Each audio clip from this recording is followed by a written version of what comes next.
Hello YouTube, Intuitive Edge here.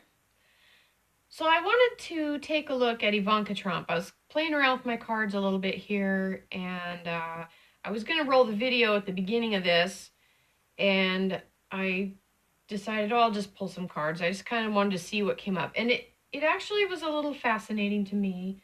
Felt like there was some information coming through, so rather than just start over, I'll just jump in here and start this video. I was doing a reading here on Ivanka Trump. I wanted to take a look at some things with her, kind of who she is at her core, what obstacles does she face, her relationship with her dad, and what is her aspirations or goals, or will she have a bigger role in the future in politics? Some are speculating that she could possibly run for president someday. So I wanted to take a look at that. Well, so I laid out 5 cards, and I had 5 questions that I was looking at. This one was the first one. Is who is she at her core? And this is the 9 of Pentacles. So this is someone who, this is a very feminine card. It's got a nice feminine energy.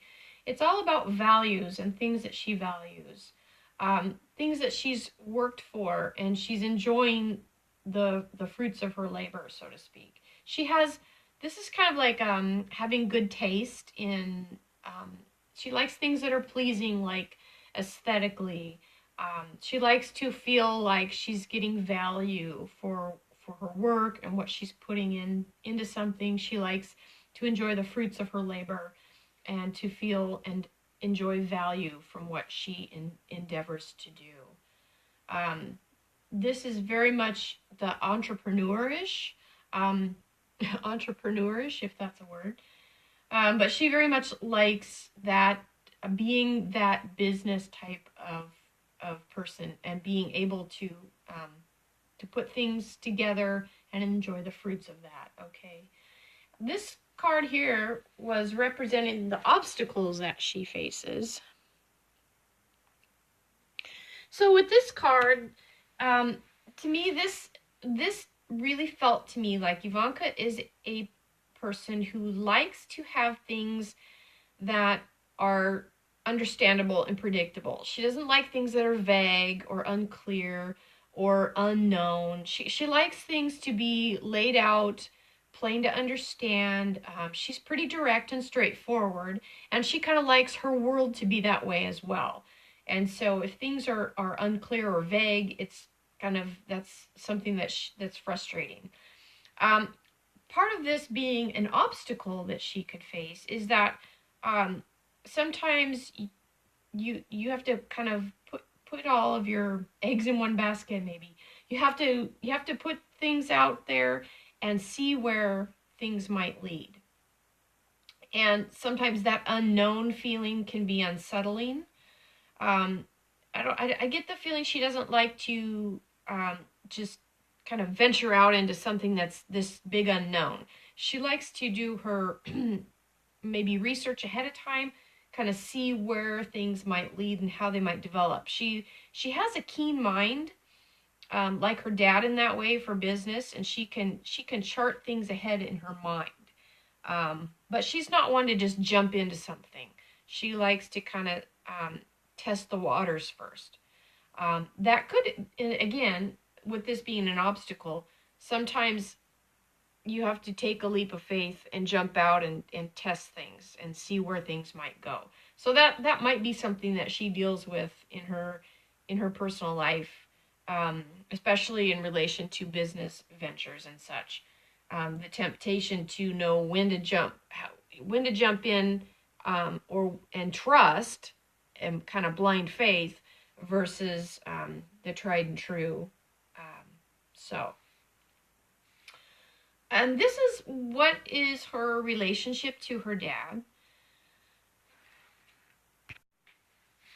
Before I go on to that, this card is calling me back. I think there might be something that I need to still sit with on this one.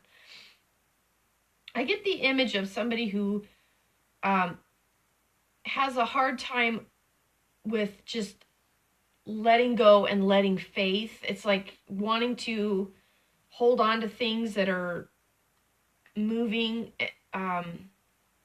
Maybe it's being a little bit of, wanting to control the outcome kind of thing.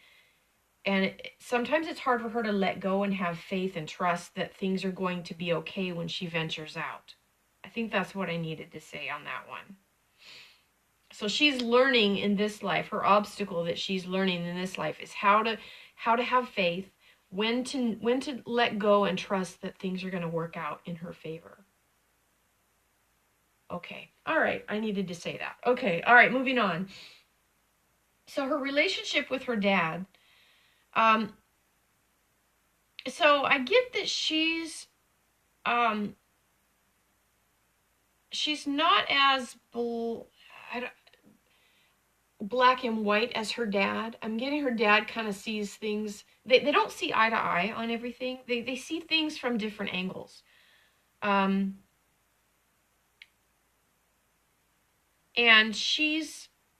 I think she can glean a lot of wisdom from how her dad has done things, but she doesn't always do things the way he would do it or see things quite the way he does. Although I think she admires him, I don't think that they see eye to eye on everything. So she's not quite like following exactly his path. She has her own path and she's doing her own thing. But I feel like their relationship is still good. I think they have a good relationship with each other. They can,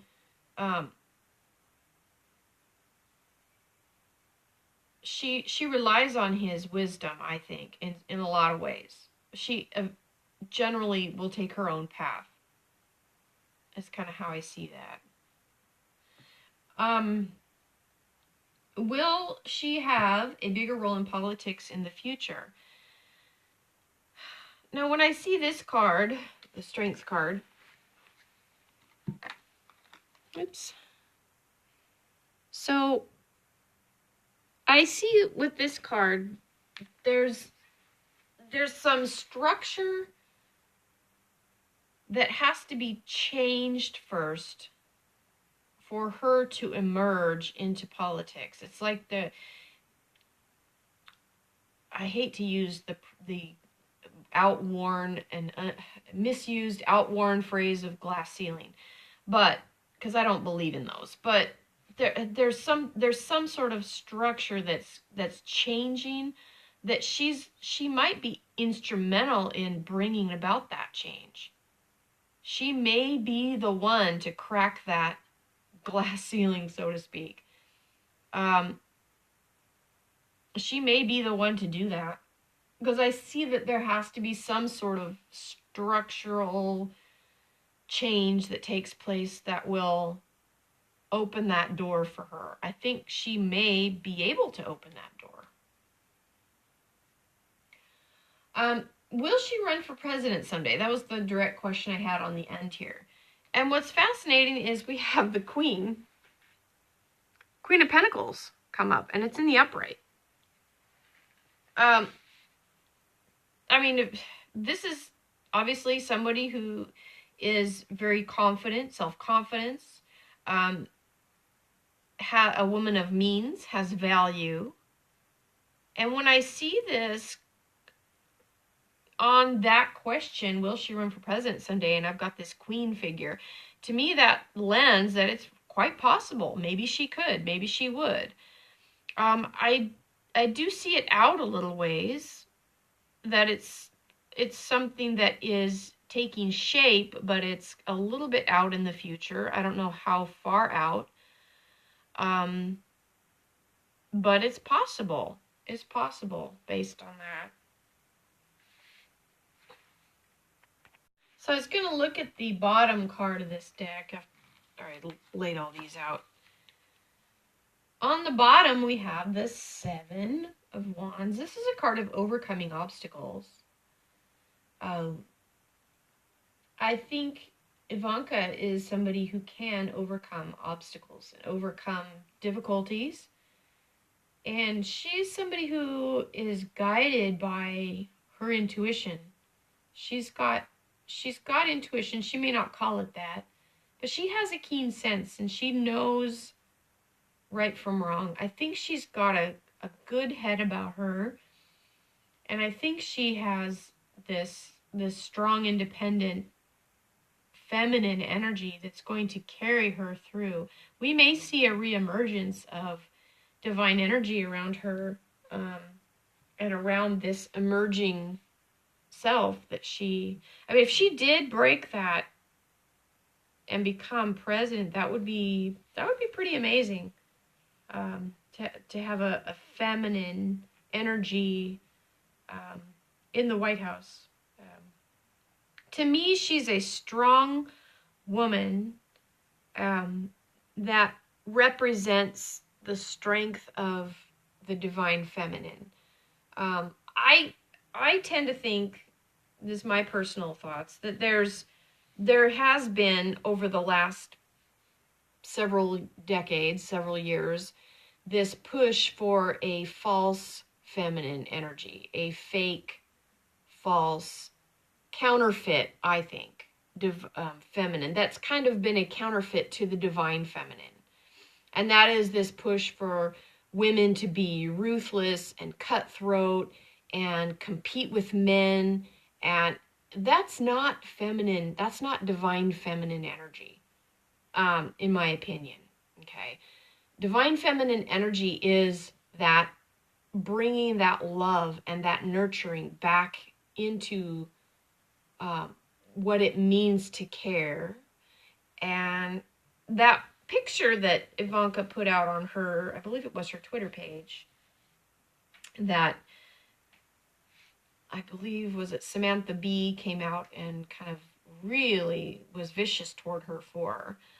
But it was her nurturing and loving her son. It was a beautiful photo. That is the divine goddess, the divine feminine, that nurture, that care. And that is the strength of true divine feminine energy. Once we bring that care back into our society and we begin to exhibit that care, that nurture, that love for each other, we will begin to heal. And the emergence of the divine feminine energy is coming back. But I think that ahead of it came this counterfeit that was designed to pull people off and confuse people as to what true divine feminine is. And it gave us this, strong woman. I can be as good as a man. I'm, stronger than men. I'm tough. I can be a general. I'm cutthroat. And that's not feminine. Okay, that's not feminine. It's just not. Women can be strong, yes. And I'm not talking about the old roles of, women being subservient to men and men having all the power. I'm not talking about that. I'm talking about feminine at its core. The strength of divine feminine at its core is something that can melt the strongest of hearts. And it's done in a way that is purely feminine strength. That doesn't, this whole energy of pushing ahead and stepping on others to get to the top and being ruthless at all costs. That energy, that is also a kind of a false masculine energy too, that I think is falling to the wayside as well. Those energies of competing at all costs and being ruthless and not having love and care, those are the energies that are dying out as we're evolving and getting ourselves higher in consciousness, that we embrace what it is to be nurturing and loving and to see that as a good thing and to not see that as being somehow subservient or underfoot. Or so we're undergoing a transformation, and I think the antithesis of that had to come out so that we could expose it and see it for what it was. The old style feminism is actually not the true divine feminine. So those are my thoughts on the issue.